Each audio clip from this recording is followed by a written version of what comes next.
Okay, so now let's begin. Uh, Today we have a conversation, philosophical dialogue with Micheal.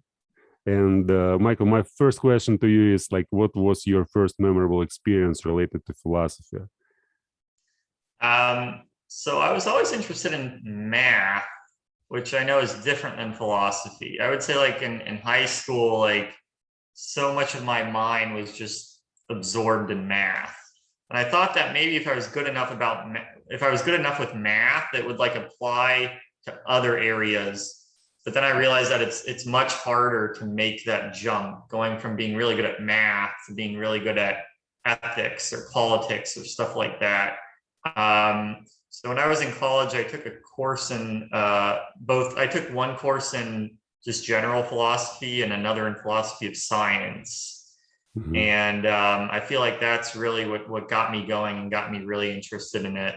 I had this one professor, Matthew Kotson, but I really liked how he was really logical and analytical about everything.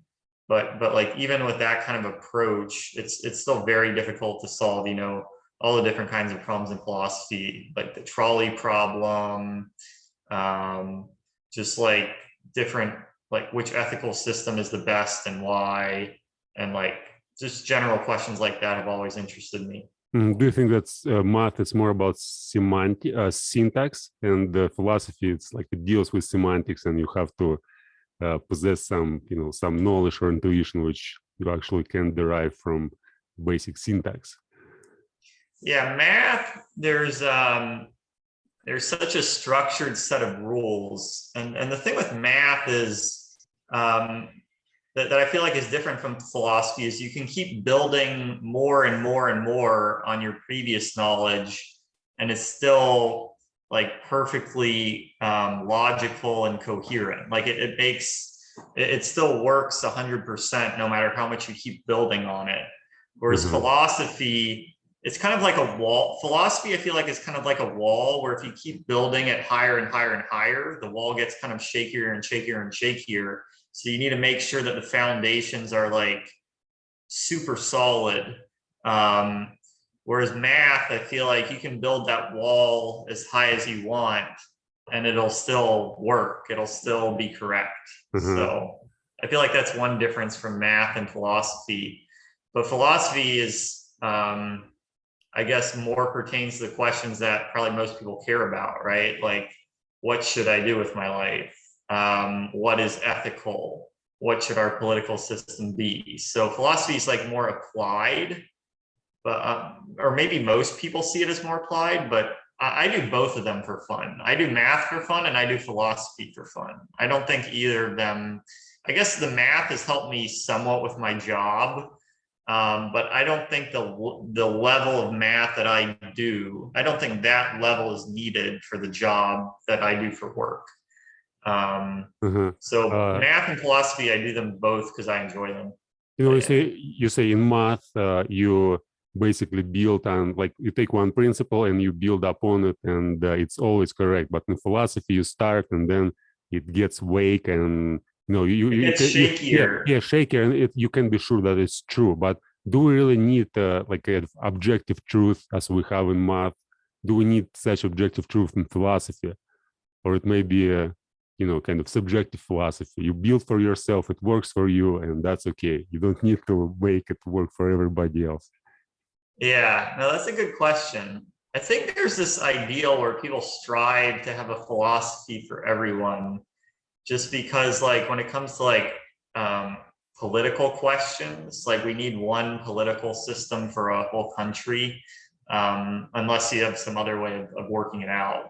And in terms of like ethics, like let's say I could steal something from a restaurant, right? Well, that might work for me, but is that what we should do? So Mm-hmm. um, I think that's kind of why there's a desire, because we all have to kind of get along in order to survive. We're a very social species, the human species. So we really can't survive all on our own. We need the help of other people. And so we need some kind of a working system to be able to get along with each other.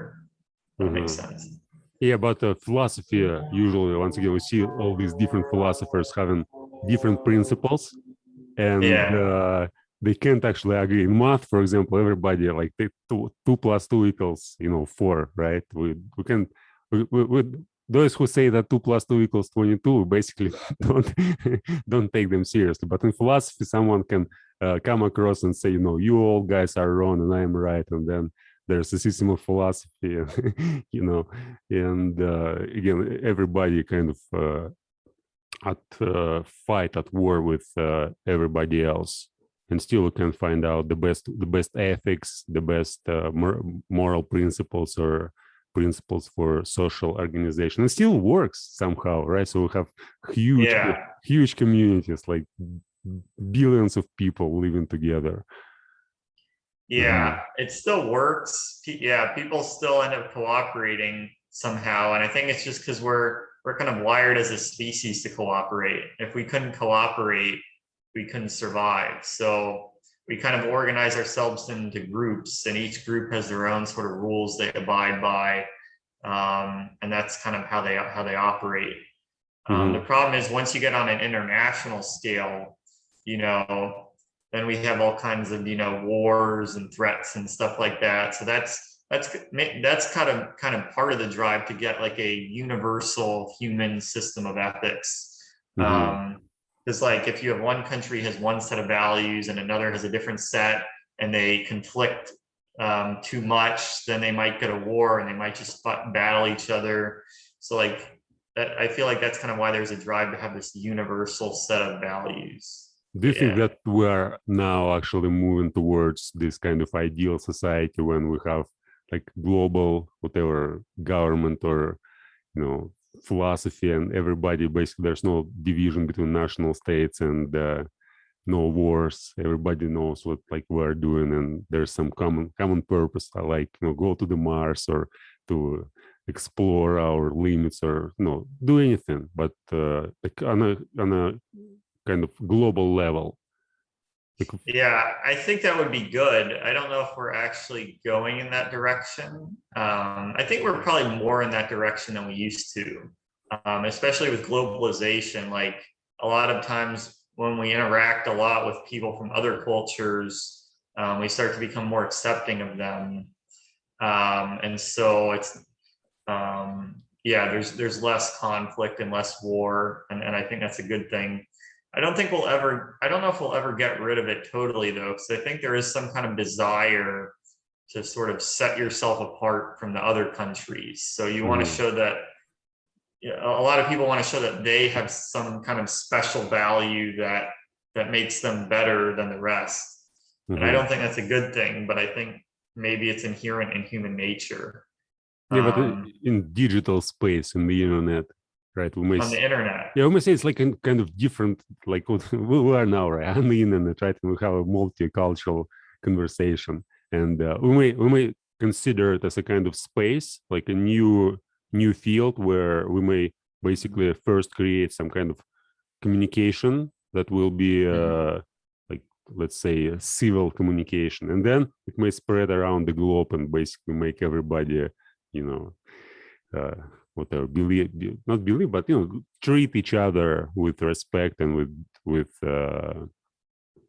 admiration, not admiration, but anyway. Yeah, I feel like the internet's gotten a lot closer to that. So I don't know if you know, but I actually have a YouTube channel for math, that I do it every Sunday, but I'm the only one from America that usually shows up on it. So it's like a Zoom meeting like this that I record it. And it's usually like me and 6 or 7 other people, all from different countries across the world. And it's really fascinating because since it's math is like a universal language. So everyone there all understands it. It's like we're all totally on the same page, even though we're all from different countries. Do you So I find that really cool. Do you teach math, or it's just like you learn together with other people on Zoom? I learn it together with other people. So I'm solving the problems alongside them. So it's like 3 hours long, and we get through like 6 problems around, but they're really hard math problems. So sometimes we don't solve all of them. Sometimes we solve 4 out of 6. Sometimes we solve all 6. within the 3 hours. But yeah, I'm actually quite amazed how smoothly it goes. You have people from all around the world, and like ever since the first meeting, everyone understands each other. We're all on the same page. Because yeah, math is a very like universal language. So yeah, that's something I've really enjoyed. But yeah, I feel like the internet is kind of approaching, you know, where we all, you know, have like a common set of values and treat each other with respect. So yeah. Okay. Let's talk about some philosophical questions. Like, what kind of questions were more relevant for you than others? So I think a lot about like politics, ethics, but I rarely have answers to a lot of the questions. What I kind of enjoy with philosophy, I like joining in on a philosophical discussion, and then there will be a certain question, right? And then someone else in the group will give an answer that's like overly simplified. And then I like stepping in and trying to debunk it. That's something I really enjoy. So people will say, what is, I don't know, like consciousness. Remember we had this conversation on consciousness. Yeah, what is consciousness? And like someone will give a very oversimplified answer to that. And then I'll try to immediately debunk it. That's one thing I enjoy. I like debunking overly simple answers. I find that fun. Yeah. Because if people have thought about it that long, it can't have a simple answer, right? Yeah. You know, for the last 2 years, I basically study usually philosophical, sometimes not philosophical, but mostly philosophical concept a week.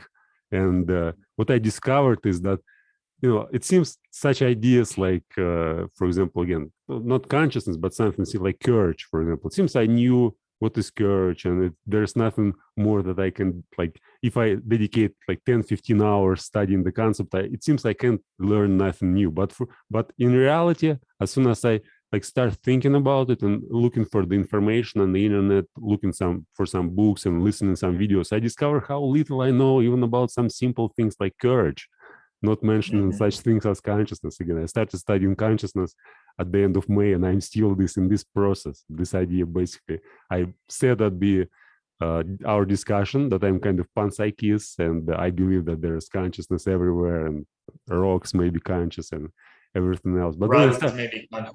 Yeah, and then it made me think deeper, and I started like learning about panpsychism and reading on Wikipedia and on Stanford Encyclopedia of Philosophy, and I actually realized that whatever I said, it was kind of very foolish. Like, well, it's all already debunked by other philosophers. And you know, you basically take any idea, and the more you try to understand it, the more you may find. And it's so puzzling, since when you really understand something, when you like spend 10 hours studying such like any concept, then you have a conversation with people who doesn't study it, and you see how like they see, it seems that they understand it, but in reality you just trying to tell them that, you know, if you just go and study deeper, you'll find something that, you know, you can't understand simply by having, you know, heard about this before, or just even trying to use it in your life. Yeah. Okay. So the questions, debunking philosophical questions. Can you give some examples besides this consciousness, some other questions which you'd like to, you know, to debunk? What is justice, or what is freedom? Let's hold on freedom a little bit. Like for me, yeah, like what is freedom? Like how do you understand freedom, and what is like? Let's take some general opinions about freedom. What people usually think freedom is, and how they, you know, on a simple level, how they oversimplify it. Yeah. So here's the thing with me in philosophy. I feel like I'm much better at responding to other people's views on things than I am Mhm, at having my own views. And a lot of mhm, people find that really frustrating because mhm, I'm always playing devil's advocate. Like one person in a conversation will have one opinion, and then I'll challenge them on that. And then the other person will have another person will have an opposite opinion, and then I'll go and challenge them. And mhm, so then I'm challenging both people with opposite views. They're like, "What's your view?" I'm like, mhm, "I don't have a view. I haven't thought about it enough." Or I don't, yeah. But so yeah, like a question like, "What is freedom?"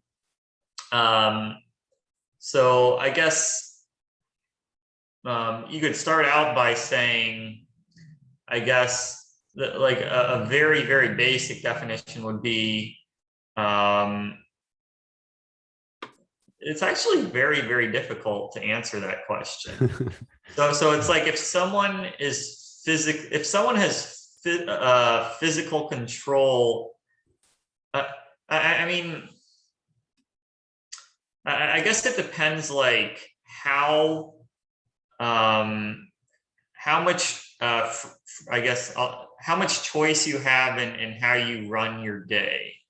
mhm. And then an objection to that would be like if you assume that we don't have free will, um, then some people might say we're never free, right? Because everything is just a consequence of our biology, right? So Not whether just you're biology plus environment, how it affects. biology and environment, yeah. Yeah. So if you have a slave owner and he's telling you everything you have to do and he's whipping you with a whip, or if you're a billionaire and you're retired and you could go wherever you want, you might say in both cases you're still not really free because even if Yeah. you're the billionaire, you're still being controlled by your biology and environment, right? So are Mhm. you really more free as a billionaire than you are as the slave? Yeah. Um, On the highest level of abstraction, we may say that everybody is kind of, from this perspective, everybody a slave, right? And yeah, there's basically, from this perspective, there's no difference between the actual slave and his master, since it's like one and the same thing. Basically, kind of nature just basically produces certain conscious states, but we identify with these states. We think that it actually, this is who I am. This is what I am. But actually, for nature, it's basically just randomly creates different states, and it doesn't identify with them on a kind of broad level. So for nature, basically, nature it's not me, right? Nature, it's kind of it's simultaneously I am a part of the nature, but nature, I can say that nature is me, and I can say that nature is anything in particular, since it always changes its forms and presents different version of itself, like through yeah. individuals. But So here's where I would say, yeah, let me. When we talk about politics and relationships, we'll definitely describe somebody who has free time and make their own choices as free, and those who are basically in prison, for example, or who are enslaved by somebody else, they're not free. So it's useful to use it as a tool to describe the relationship between people. But when we get to the abstract level, again, it gets much more problematic. Right? but even like, yeah, I feel like freedom is more of a mental state than Mm-hmm. I've actually mentioned this on one of Bruno's podcasts, but I feel like it's more of a state of mind. Like I think maybe a more valuable question is what does it mean to feel free? Or what kind of people feel free? Mm-hmm. Whether or not they actually are, whether or not they actually have free will. I think the ability to um, so yeah, um, it's very hard because yeah, if you just say free will is controlling everything about us, then how are we ever really free? So what's like a working definition? I guess people feel free when they're not taking as many orders from other people. Um, when when they, when they could do a wider variety of things and not be punished by people for that. So like, I guess if there's only one thing you can do, and if you don't do that thing, you're going to be punished, then that's not free. Although maybe some people might object to that and say, if you really like that one thing and you really enjoy that one thing, then maybe you still would be free. So I think if you're doing something that you don't like doing, and if you did something different, someone would punish you for doing something different, then you are not free. But what's your take on that? Do you see any issues with that? Well, for me, in 2012 I read Schopenhauer, and after that I was more than 3 years under this spell. Like, I tried to debunk the idea of determinism, and I couldn't find anything. I mean, I was reading, as I said, I was reading hundreds of philosophical books, trying to and one of the idea which I constantly tried to see to find some some answers was freedom and determinism, and I couldn't find anything sufficiently sound to debunk determinism. But later I discovered sexus empiricus, and basically well, it's not debunking determinism, it's debunking everything. As you said, it's like you don't have any opinion, you basically try to challenge everybody on their opinions. But still, it feels for me, I'm trying to find some kind of emotional I use philosophy mostly because not actually studying some concepts and knowledge, but mostly for organizing myself, organizing my self-discipline, my behavior, analyzing in depth what I'm doing, why I'm doing that. And this idea that that everything is predetermined, for me, it's very, I would say, it brings lots of relief. So I don't need to think about past in terms of whether or not I could do something different. I think I may analyze what I did. If I don't like the outcomes, I still look back and see how would I change it. But I don't think, oh, if only I could do this, it wouldn't happen. I think, okay, it happened. What was the reason, or the set of reasons why it happened? And I try to understand better these reasons in order to not repeat the same mistake in the future. And again, for me, I had a terrible childhood, and later in my 20s, I was really, I felt lots of regret for my childhood. But when I stumbled upon this idea of determinism, it made me free. So it's very controversial. So you realize that everything is predetermined, and you don't have any these negative feelings about whatever you've done, since you understand that it was just the state of affairs which couldn't be changed. It was just predetermined. And I've read. Interesting. So learning about determinism made you feel more free because you didn't regret as much what already happened. Yeah, and you understand that there's actually, it definitely helps you to control your emotions. Yeah. And there's much less worrying about what's going on. So when you understand, from my perspective, when I look at the world and my future and my past, I basically see it as one thing. And I'm not I may be afraid of something, but in the end, I always tell myself, okay, it's predetermined, who cares? It's just the way how it is. And even if I may feel some negative emotions, I still I use my conscience to not suppress them, but to rationalize them and just do what I need, what I think is the right thing to do. Yeah, interesting. So you talk about determinism and how it's kind of helped you, because it kind of helps you accept that things have to go the way they go, kind of like you said, the past and the present are one connected thing. That's kind of interesting. And also this Schopenhauerian idea that you may want something, right, but you can't change what you want. You can't want what you want. Right. Yeah. And in this case, if you want to do A and not B, and if you do A, actually, could you change your could you change something that wants A? And again, if you could change this, could you change there's ad infinitum, the ladder goes down and down, So you And can't ultimately change what you want. Now, one thing I find interesting, so I actually just moved to another state. mhm, I used to live in Minnesota, so more in the north, and now I moved to Florida, which is down the south. mhm, But nowadays, like we have the ability to do that a lot more often, right? So like historically, often your life was in one single place. Whereas nowadays we can change our environment entirely, right? We can move to an entirely new place, get an entirely new job, meet entirely new people. And when you do that, I feel like your brain, it totally restructures itself. So like the things you end up liking doing, the kind of people you meet, it really turns itself on its head and completely changes. And that's like a really sort of refreshing experience. But I feel like it's kind of experiences like that that often change what you desire or what you really want. mhm. So you place yourself in a different environment, right?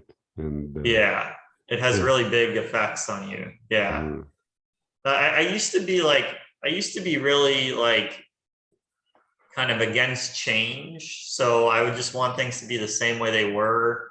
I'm like, I have a system. What's the point in changing it? It works. But now I feel like as I've grown older, I've started to appreciate making big changes in my life because I feel like you learn a lot when you do that. Um, like especially like when you visit another country, like you learn that the food you eat could be very, very different. The way you order it could be different. The house you live in could be very, very different. And just that act, I feel like I don't know, it's kind of like a very pleasant experience, like realizing that. It kind of makes you feel a little bit freer in a way because you start to realize that things don't have to be the way they used to be. do you have a Um, sense? Do you have a sense that you become a sort of different person, like when yeah, when you change your environment, yeah. your habits?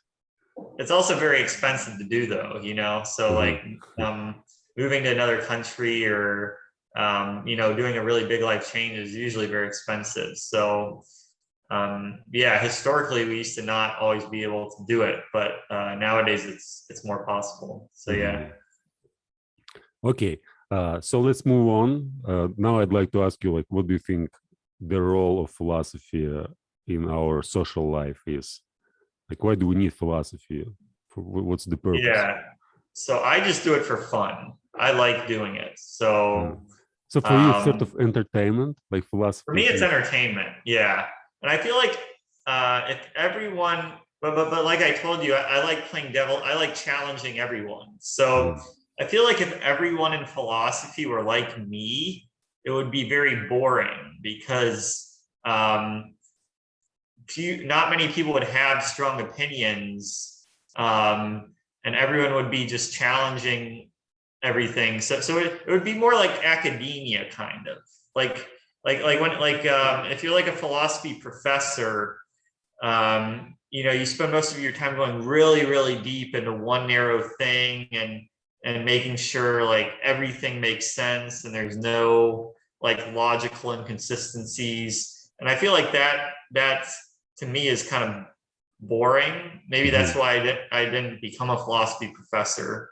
Um, but when I have just a group of normal people, not philosophy professors or whatever, just people I'm chatting with, then I find it fun to step in and like challenge everyone on what they're saying. For me, that's fun. So yeah, for me, it's like entertainment.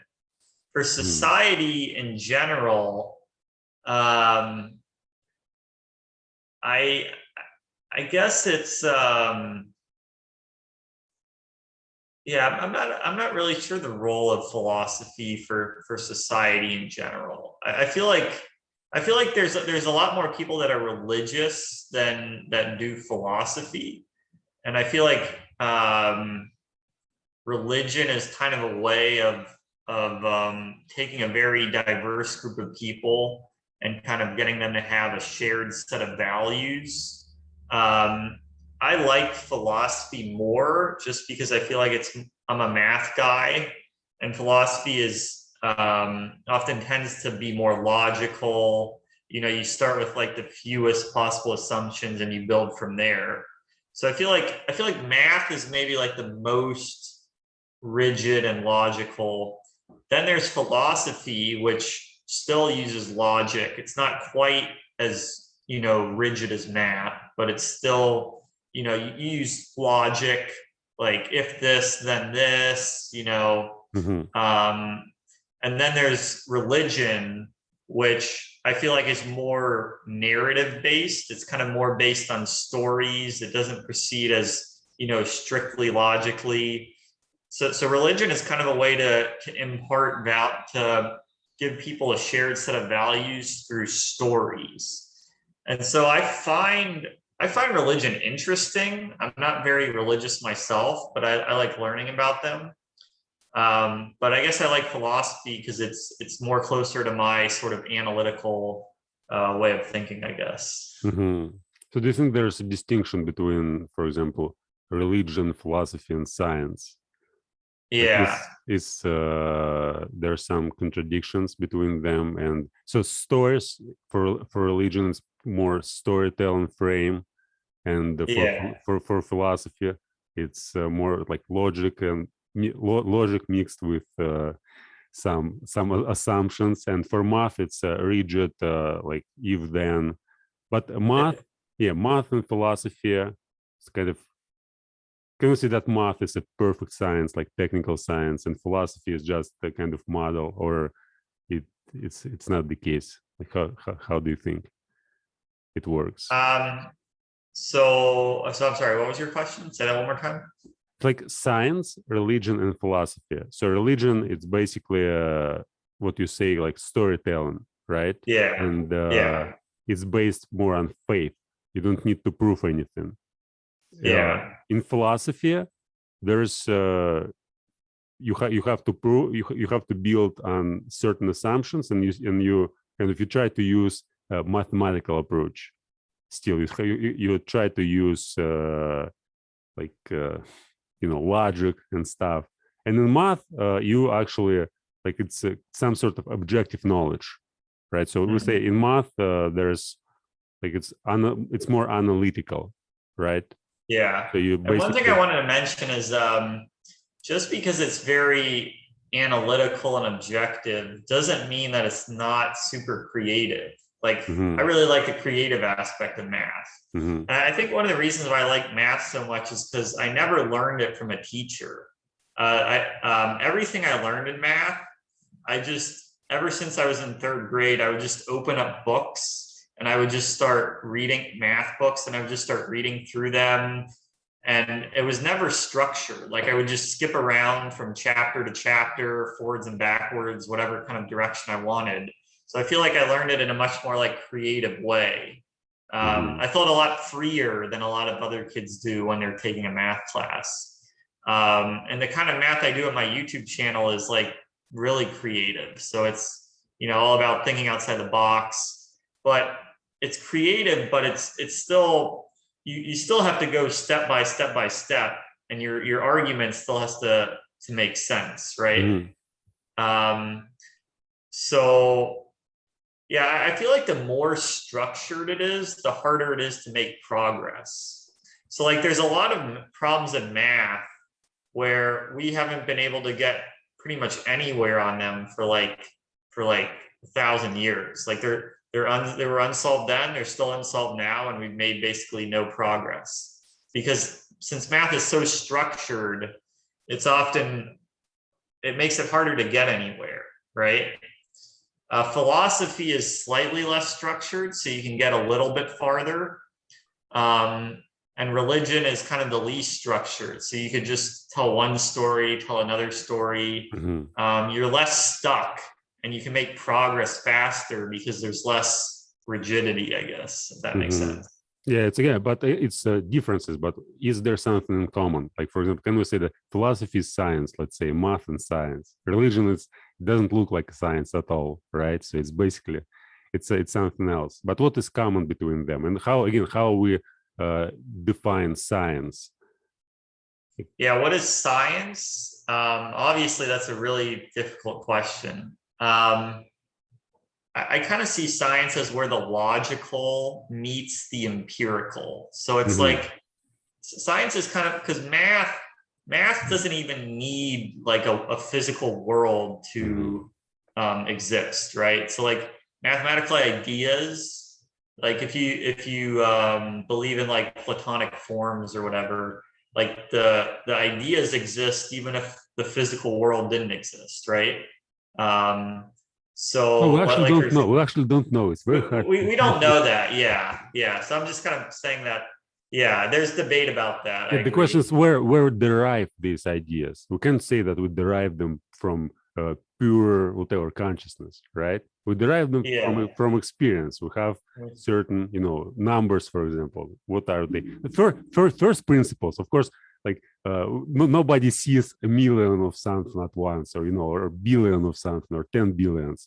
But we may say, okay, we have 10, and if we multiply 10 by 10, we got 100, and then we have 1,000, then we have a million, then we may generalize and came to the conclusion that there are some infinite numbers, right? But in the universe, there's no experience, but still somehow we can generalize.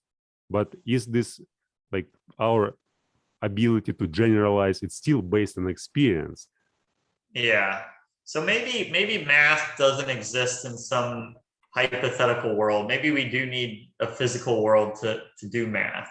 But math is like one of the most convincing form. I think Frank from the philosophy group, he was saying like math is one of the most convincing forms of argument. Like it's like the one form of argument where if you kind of like my YouTube channel, if you show it to someone in another country and you walk them through it step by step, it's like they would almost be forced to agree with you on each step. Yeah, you don't even need to know. I've tried to study math when I started studying English, and I remember I could understand almost everything without knowing the language. So you listen to a person, he speaks a foreign language, but you look at the numbers, you see what's going on with the numbers, and you basically understand what he what he's saying, what he says, basically looking at the structure and analyzing like the numbers and the concepts without knowing the words. So you like kind of it's natural way of learning. Instead of translating words from one language to another, you basically look, you hear, oh, okay, this probably means that. You guess more than you actually understand. So yeah, math is like one of the most convincing forms of argument, but the downside is it's much harder to make progress because you can't just go in any direction you want. Like if I'm writing a story, there's many different directions I could go in, right? I have a lot of choice. Whereas math, it's hard to answer a lot of questions. Like it took like 100 years to prove that pi is irrational or whatever. We just didn't have, because they just couldn't see a way to do it using the rules that you have to follow. But yeah, with storytelling, you can go in all sorts of directions. And philosophy is a little more restricted than that. So I guess your question is, what do these all have in common? Was kind of your question, right? Yeah. I just want to talk about the science, religion, and philosophy, and are they really different, and how much they're different, and what they have in common, and what we may how can we? Yeah, I think science or I think math is the most convincing form of argument. Science is pretty convincing. It's like logic, but applied to empirical observations. So the only time you would differ in science is like if I'm looking at an apple and to me it looks red, but to you it looks white, then we would have a difference. And I don't know if we'd be able to get over that difference, because if I keep looking at the apple and it keeps looking red, and you keep looking at the apple and it keeps looking white, well, how will we ever agree on that? How will we ever agree on what the actual, I guess we may call it by one, like let's say we may call it turquoise, right? Or any other word, but we will never know, is it really the same color? Like, is the color which you see is the same as I see? And it's actually not important, since we never, like, colors are only only like it's subjective. Like, there in the real world there's no color. It's actually our eyes, which are the structure of our brain and our perception, which create. Color is how we're interpreting it. It's But still, the thing which is black for you, and whatever color it is for me, if we call it black, it will be everywhere black, right? It will now suppose I see two different apples and I say they're the same color, and you see those two apples and to you they're different colors. That's hard to figure, right? Like, so the only time we would disagree in science is like,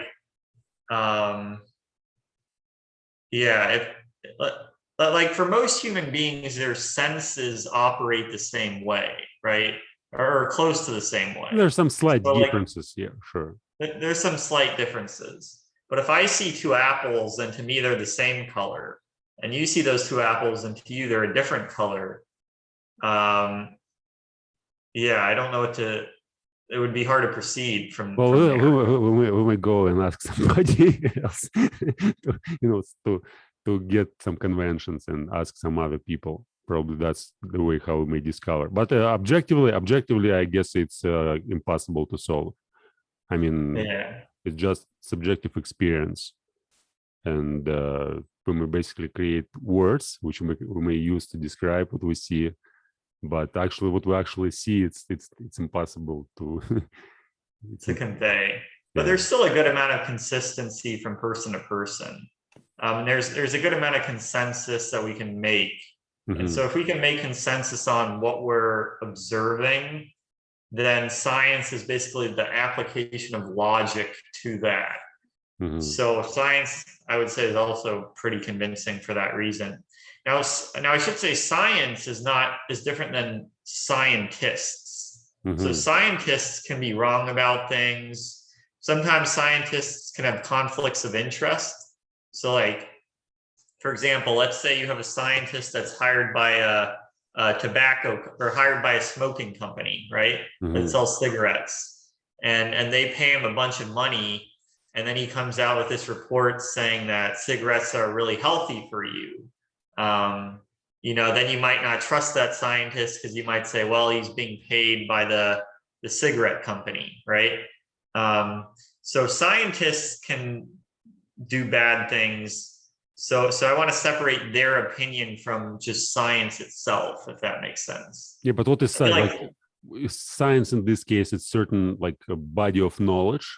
Yeah, the body of knowledge versus the people. Yeah, but again, in math, we may say, yeah, sure, in math it works well. Like, we agree. But in other sciences, like there's some technical sciences, right? Physics, math, and we don't have so much disputes around something that we decided, like we decided, like, to, like, we may have disputes about words, but we don't have disputes about the thing which we are referring to. Whereas in philosophy, for example, or in religion, everybody may treat everything just from their own personal views, and prove it by applying again scientific tools and using logic and saying this is how things are. But then it's very hard to tell whether they really are that way or not.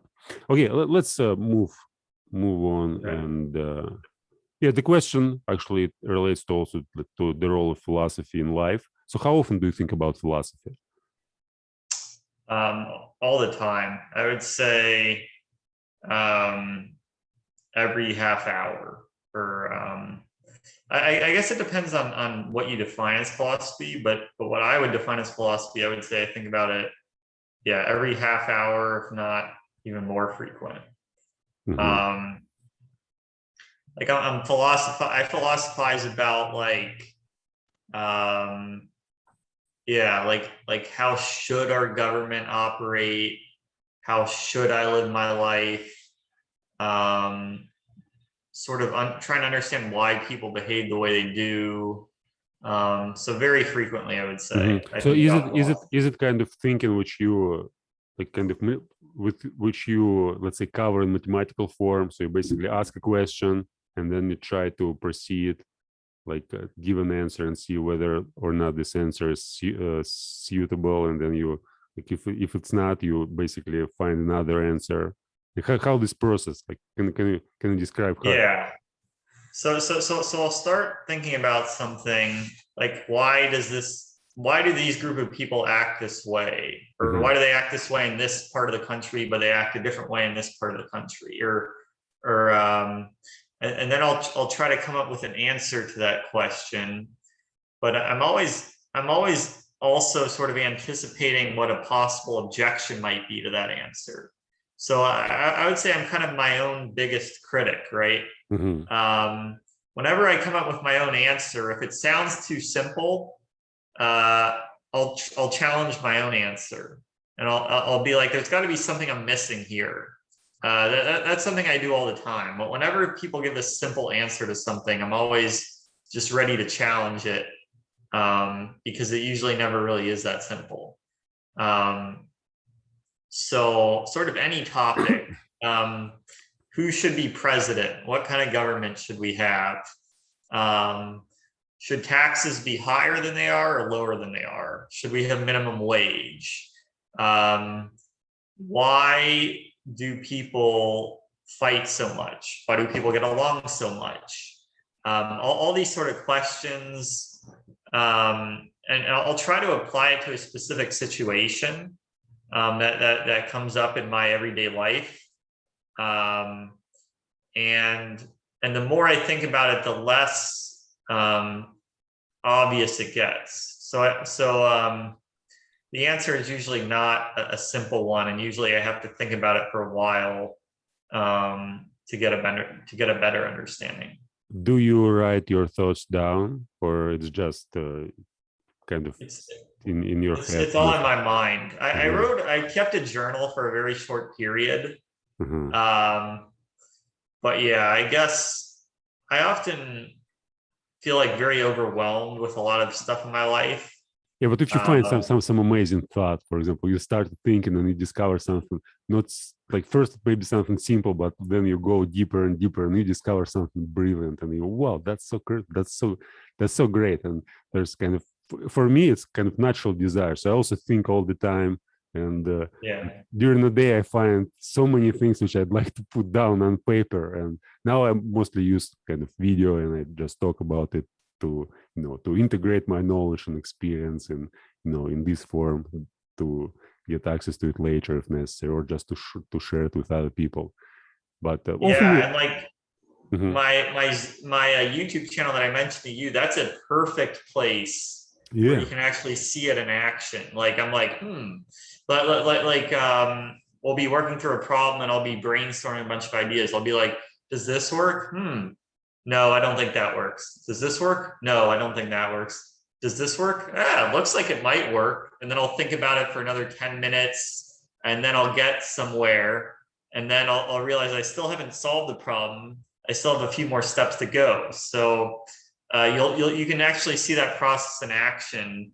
And so yeah, YouTube and Zoom is a great way to record things. So yeah, you don't have to literally write down everything you're thinking. If you speak it out loud and you do it on a Zoom meeting, you can just put it up on the internet and then it's there forever, right? Yeah, for Or I me, don't know about forever, but for a long, long time. yeah, So for me, yeah. writing helps to focus my attention and to concentrate better. Whereas when I talk, I know that, for example, if I have half an hour and I talk for half an hour, I'll basically say so much. I'll say like 5, 10, 15 pages.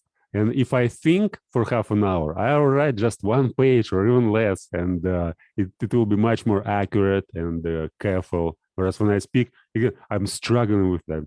Try to practice, like to speak slowly, to to be more aware of what I'm saying, like fillers, grammar, etc. But still, like when you just practice it, it works one way. But when you have a real conversation, there's all sorts of emotions, and it seems that it's very, like, I'm trying to get better at it, but it's still, like, I guess it requires much more time, especially foreign language. It's, yeah. Oh. Yeah.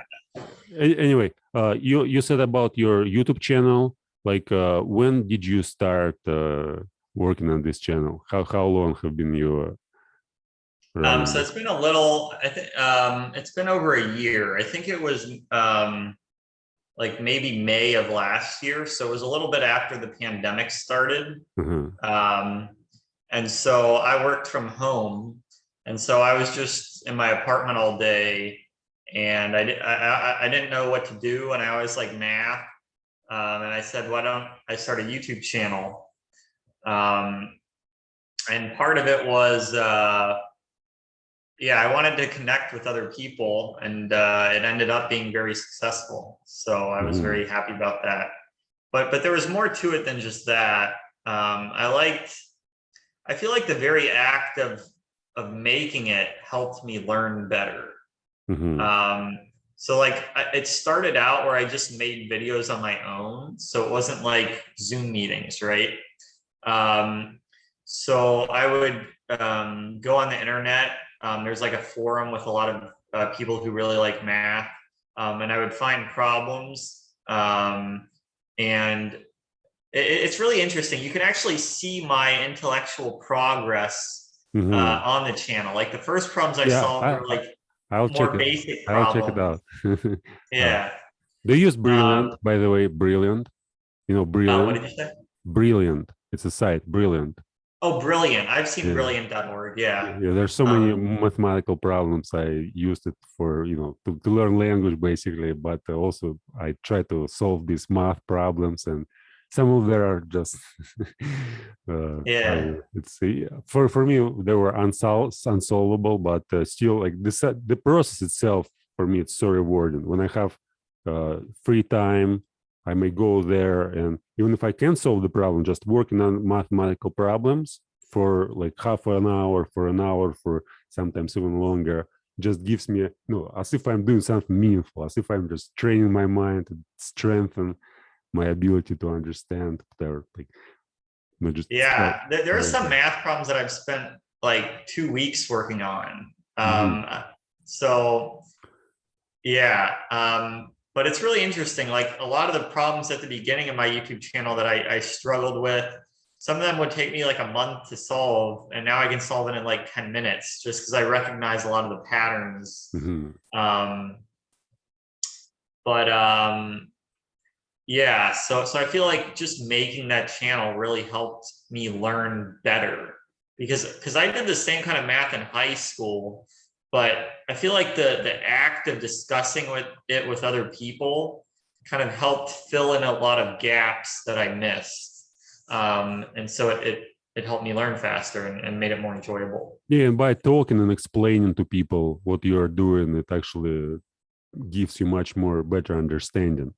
You may think, oh, Exactly. you may think. I also like no. Recently, I started doing some exercises on Khan Academy. We had a conversation Khan with Bruno. Academy. Yeah, we had a Yeah. conversation with Bruno, and he talked about LSAT, this exam to the law school, and Hmm. it's fun. Khan Academy is free, so you may go and just learn to solve these tasks. And I started doing that, and I've realized, when I just silently go through the tasks, it takes not so much time, but I don't actually know. I don't understand how I solve these tasks, how I solve these problems. But then I started recording videos, and I've realized that when I need to verbalize everything, it gets much more time, but my understanding gets much more better. Yeah, and it's kind of interesting. I realized that about learning.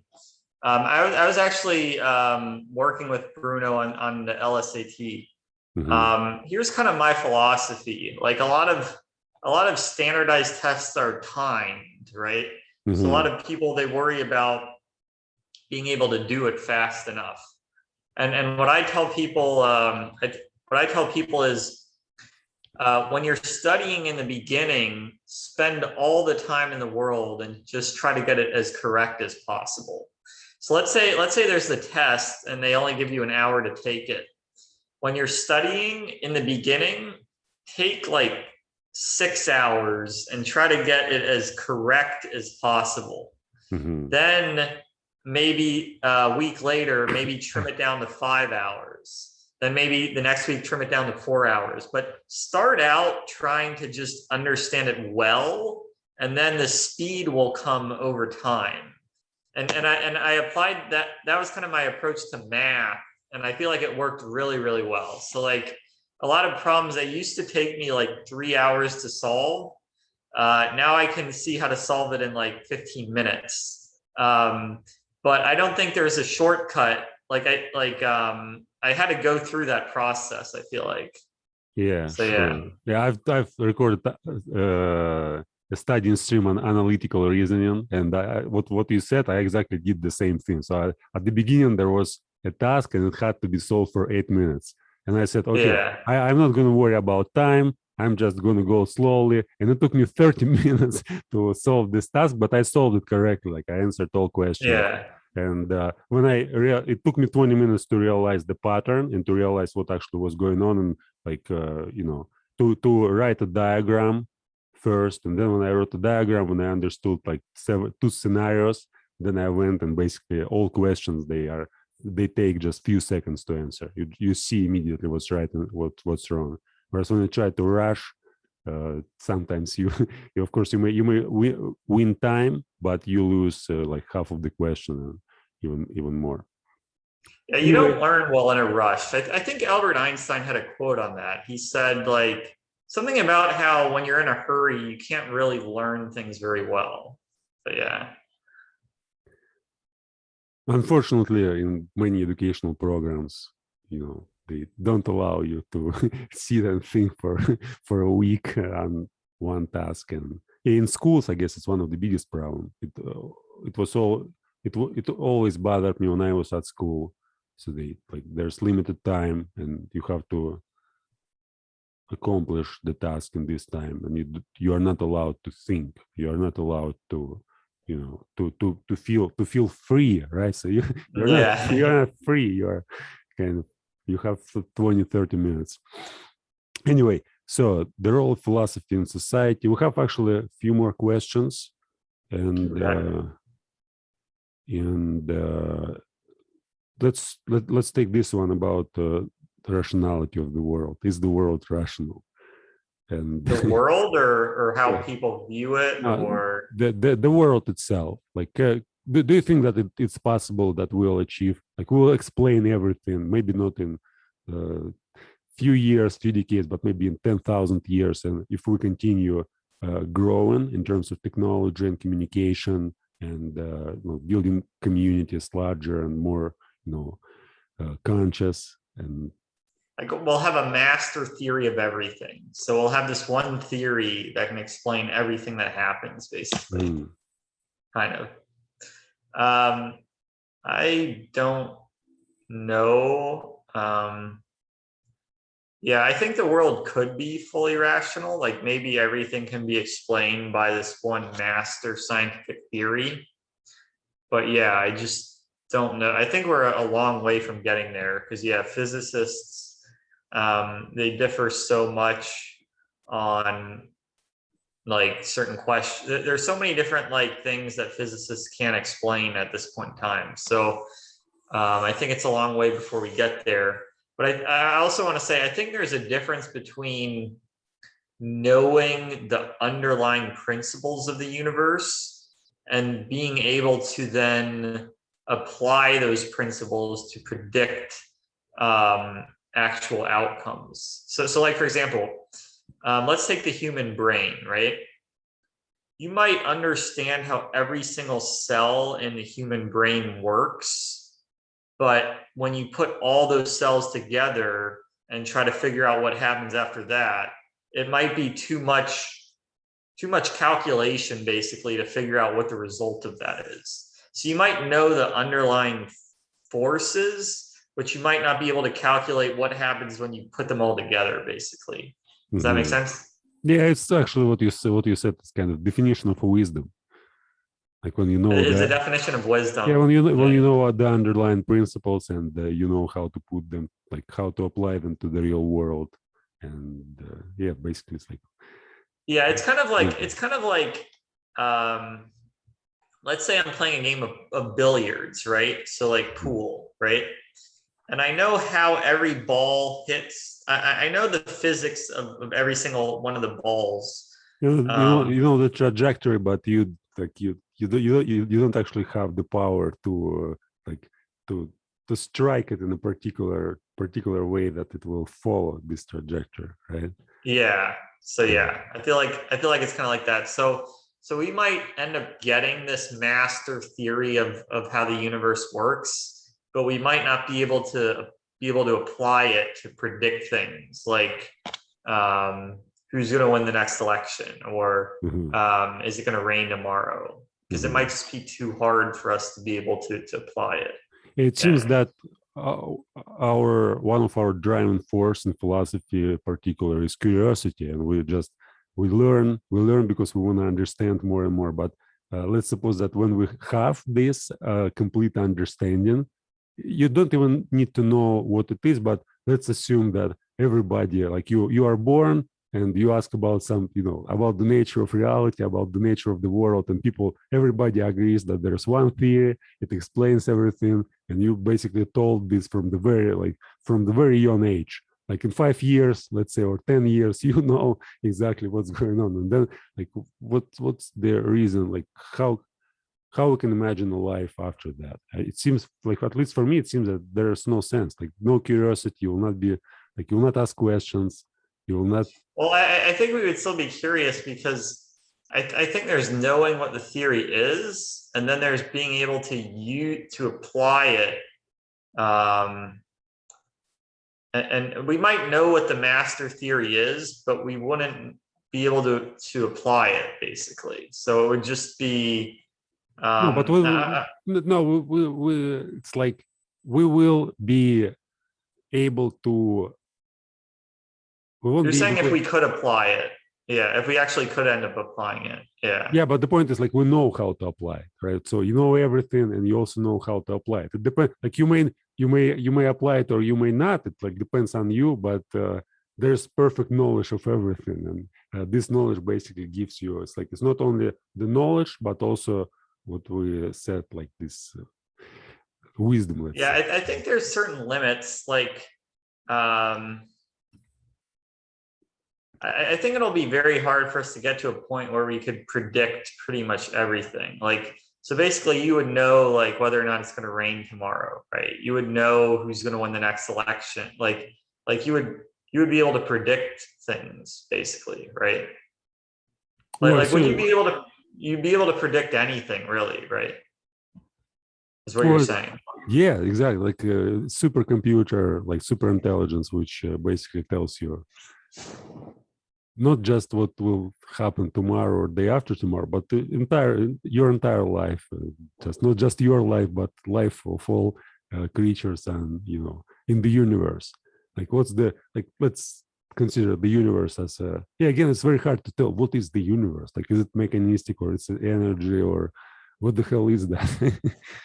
Yeah, And interesting. even if we know what is it, it's still very puzzling what's going to happen there. Like, would you still have this curiosity? Because, like, for me, for example, I'm studying philosophy, and I see no limits there. So it's like I understand that if I continue studying for the rest of my life with the same passion as I'm doing it right now, I'll still be very far from the point where I would say, now I know everything. Even if we discover in science like perfect explanation of everything, there still be lots of people who might like to read, who may write some fictions or novels, or who philosophize on some questions which are questions which do not demand certain answers, which you may just take a question like, what is infinity, right?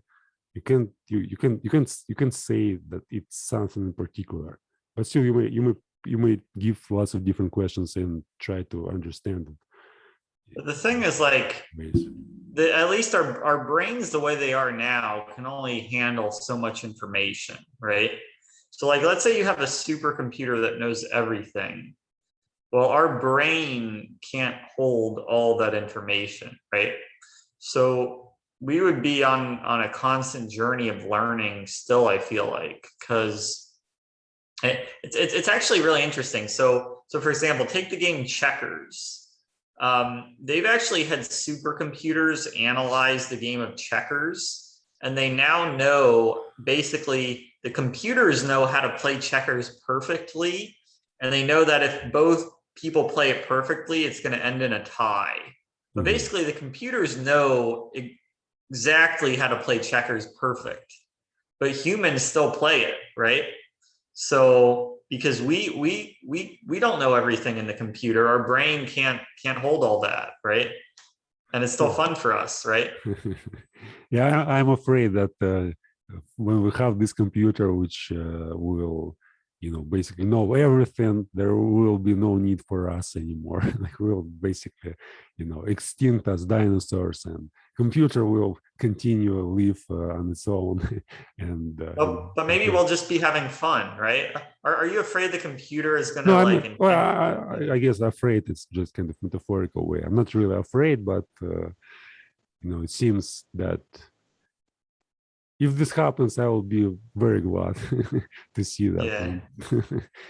Since But why? But that seems kind of arrogant, right? Because that means that who cares whether it's us doing the philosophy or the computer's doing the like well, I think I'll just consider myself a computer. I mean, I suppose that, for example, I die, and then instead of being born like human again, I'll just transform into super consciousness and become this computer. Since if we Hmm. can imagine that this computer will have, let's say, self-awareness and consciousness, right? What's better, to be this computer or to be a human? So we may ask, Yeah. yeah, we may ask the question like, now we're people, we're humans, but let's suppose that you may become like, let's suppose you may die and become an ant. Like, would you like to become an ant? Let's suppose that you live your life like an ant, and you know that you may become a human in the next life. Let's Yeah. suppose there's some next life for the sake of argument, and then you probably would be like to become a human. But if you now a human, you can't actually see what it's like to be a super intelligent computer. But still, Hmm. if I would have a choice, Hmm. I would probably prefer to become this computer and to kind of to sacrifice my human identity for becoming Identity. super computer identity. And I if think there's I would too. Yeah. yeah, and if there are only such computers or one computer, yeah, I would prefer to be it instead of being this miserable human Yeah. human on Earth or human with their population. I don't think that Interesting. humans. I don't think that humans is the last step in evolution. I think it's possible that that there will be new, like we'll evolve in cyborgs or in different species, and you know, there's no end in at least in our Evolution. imagination. It seems that we just we weren't born, we weren't like existed like that all the time. We just came to this stage through the long period of evolution. Probably in the next few hundred years, few 100,000 years, we'll just be transformed into something else. Why not? I'm not stick to this particular form of human body and human emotions and all this stuff. I don't consider it so important. Hmm. Yeah. Yeah. If a robot came along and it had a more sophisticated form of emotions or whatever, yeah, I'll take that. Why not? Yeah, why not Yeah. try? Why not try to be something like that? Yeah. Okay, Interesting. so Michael, one more question. Uh, Hmm. Objective truth. Like we already touched on it, but let's like get a little bit deeper in it. Do you think that Hmm. we may also call it absolute truth, Hmm. or whatever it may be? Like, do you think it's possible to have it? Like in mathematics, we discussed it earlier, and it seems that it's very hard to tell. Do we need experience to justify mathematics, or it's kind of a priori knowledge? Still, if Yeah, I think there's like degrees of objectivity. So I don't think you can really know that anything is truly objective. I think the more people that agree on something, the more objective it is. But of course, I guess that depends on humans, right? So yeah, like, it's subjective, right? It's like by yeah, objective, I basically mean that you don't need any conscious form to Yeah. to verify it. We may say this thing exists independently of human consciousness, or this truth, this principle, this mathematical equation, it's real by itself, and we don't need any observer. We don't need anything to, in all cases, it will be exactly the same, no matter who we Yeah. are, no matter who look at it. And for me, Yeah. it's, So there's like discussions like, are numbers objective, or do you need a consciousness in order to have numbers? I think that's a tough question. I really don't know. It feels like, or like certain things, like the laws of logic, for example. So not even numbers, but like, I don't know. Do you know like the laws of logic? Like, if A, then B, yeah, not yeah, B, therefore yeah, not A, yeah, of all course. that stuff. PQ is PQ, in math. yeah, Yeah. it feels objective. Is it really objective? Like, if do we need a consciousness for it to be true? Uh, I can only go based on my feelings. I don't have, it feels objective, but is it actually objective? I don't think we have any way of knowing that. I guess that's where you get into the meta question. How Mhm. would we know something is objective? What test could possibly exist where if that test turned out a certain way, then we'd be able to say, yep, that proves it's objective. So what would even be the meta question is, what would even be a test that would be able to tell us if something's objective? I Yeah, don't think there's any test, right? yeah, and finally you have to if you don't have this test, how do you prove that this is an objective test? It's Yeah, for that exactly. you need to prove. It's like the nature of the skepticism, basically. That you Yeah, have, so I think all we can go by is our feelings. Like, to me, like Michael Greenberg, math, math or logic, and math, it feels objective. Science feels pretty objective, but maybe not quite as objective as math. So maybe there's a little bit more like fuzziness. Mhm. Philosophy gets a little bit more fuzzy, and religion and storytelling is like the fuzziest of all of them. But that's all based on how I feel. I don't know how I can prove that math is objective. So yeah, one thing I like about math is people. So like people in different countries can come up with the exact same formula. And so I think that's like, if they've never met each other, never talked to each other. Yeah, but again, it's still people, right? It's still people, if it yeah. if it were butterflies, probably they will they will see a different, like they'll create a different formulas or. And that's an interesting question. So there have been a lot of discussions, like, let's say there was another alien species on another planet. How similar would their math be to our math? So a lot of people have actually discussed this. Some people think certain symbols would look different. Some people think some concepts would be like explained in a different way. But I think like let's say there were another alien species, would they still know the Pythagorean theorem? I think so. It feels to me like they would. Or like the quadratic formula, would that alien species, would Yeah, they but what? still have? Wait. What if they don't have, for example, visual system? What if they only have hearing and They only have hearing. yeah, and I think there are no forms in that case, right? So they perceive the world through different senses, and these senses, they're like the definition of triangle makes no sense since they can't even understand what is a triangle. Like yeah, so triangle, you how can can actually you? describe a triangle without seeing it. You can describe it. I'll just say there's ways. But you have space. No, you have to have a, like, not just a concept of space, but you have to have some sort of visual field where you can imagine it, right? You may use. No, No, okay. no, you can describe a triangle even if you grew up blind. Let's say you grew up blind and you could never see. Um, you could you can describe it in terms of numbers instead of in terms of sight. So like, so like a triangle, it has 3 points, but you could just describe those points as a pair of numbers. So like, like how when you have like a coordinate plane and you have the 3 points, so you could just refer to the numbers like 1, 2, 5, 7, 3, 10, and you could just tell someone that can't see at all just what those numbers are, and then you could define. I guess math has really interesting ways to describe things in terms of just numbers and sets.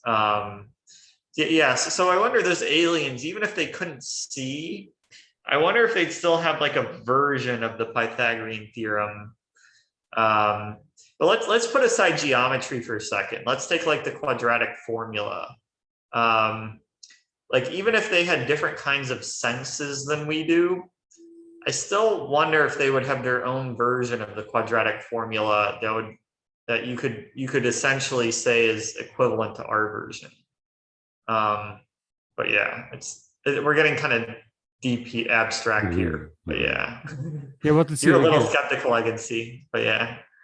Yeah, if you get rid of the senses, it's still like, even we have numbers again. What is number? How we can comprehend? We still need to, like, somehow either see it or maybe touch some objects. But it's very like, it's still, when you describe this like in terms of numbers, I still can't figure out how can you imagine it without being able to have a vision. You may use numbers, but still these numbers, they have to represent something. It's not just words, right? When you refer to numbers, you basically say, okay, you have two of something. But if you have no space, you can, like, how can you imagine having like dividing things, and maybe there's no division at all. And if you have no space, yeah, again, but even numbers. So this gets kind of deep into math, but I would say the even more fundamental than numbers is the idea of like a collection of things. Yes, sets. So like the theory of sets. Sets, right? Yeah, the theory of sets. Or classes. Yeah. So the theory of sets. Could you imagine an alien species that doesn't understand what a collection of things is? I think they might. Yeah, I don't know. Maybe you're right. I haven't really thought about it too much, but yeah, maybe their math would be different from our math. Maybe they'd have like a different way of doing it. Yeah, their reality maybe, like, imagine that there's some species, like we have Earth and we have Sun and we have solar system, but they may be some species which live, for example, on the black hole. Right, and in the black hole, they may be totally different math and totally different ideas about perception, and like if it's possible, like, or dark matter, whatever the hell it is, like can you imagine like something like dark matter? What if it has consciousness? What if it's aware of itself? And what if it perceives itself as just one unit? There's no division. Basically, I don't even. We can imagine, since we imagine everything through our lens. Yeah. And language plays a so huge role here. So most of our language is basically metaphors derived from movement, from senses, from certain directions, mass, and if there's aliens who don't have anything of that sort, basically can't tell how. Like, probably we may breach this gap through some ways of communication, maybe just giving them our way of looking. I don't know, it's very very very tough thing. So going back to your question, what is like, so you're saying like you think even math might not be able to be totally objective, because like we might have some other species that has totally different senses, and they might not even be able to understand the idea of numbers or sets, or they might have a whole different way of doing it. Maybe you're right. I don't know. Yeah, all I have is my human feelings to be able to answer that. Yeah, then there's the meta question. The meta question is, if I were to say, yeah, there's no test that we could come up with that would prove anything is objective, because what would make that test objective, right? So yeah, I don't know if that's like even an answerable question, because I'm always limited by my human consciousness, right? Yeah, but And yeah. we still try to build some, again, science. What is science? Basically, we try to find some underlying objective principles which work.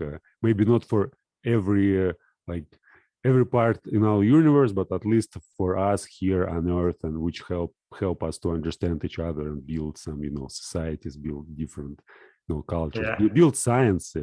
After all, just conceptually. It kind of reminds me of like my answer to that question. So the quadratic formula, that's like for quadratic equation, right? Then like it took another 100 years or whatever, then they discovered the cubic formula.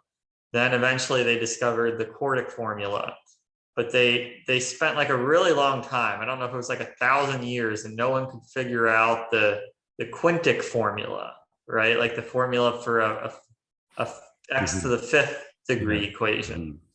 And then they proved that no, you couldn't have such a formula. So it was like a meta answer to the question.